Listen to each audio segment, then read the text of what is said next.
بعض اللہ تعالیٰ کے بندے جامع بھی ہوتے ہیں، وہ قال اللہ اور قال رسول کے فاضل اور باطن کے کامل ہوتے ہیں، جیسے ہمارے سلسلہ عالیہ دیوبندیہ میں آج تک چلا رہا ہے۔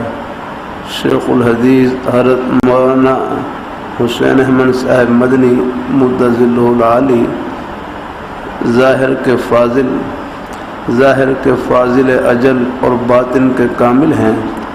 ان سے پہلے شیخ الحدیث حضرت مولانا انور شاہ کاشمیری رحمۃ اللہ علیہ ظاہر کے فاضل اور باطن کے کامل تھے۔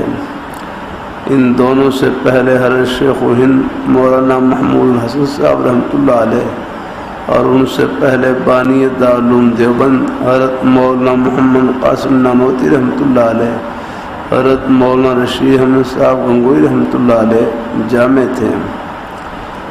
جس کے اندر کتاب و سنت کا رنگ چڑھا ہوا ہوگا وہی دوسروں پر ان کا رنگ چڑھا سکتا ہے، وہی دوسروں پر ان کا رنگ چڑھا سکتا ہے۔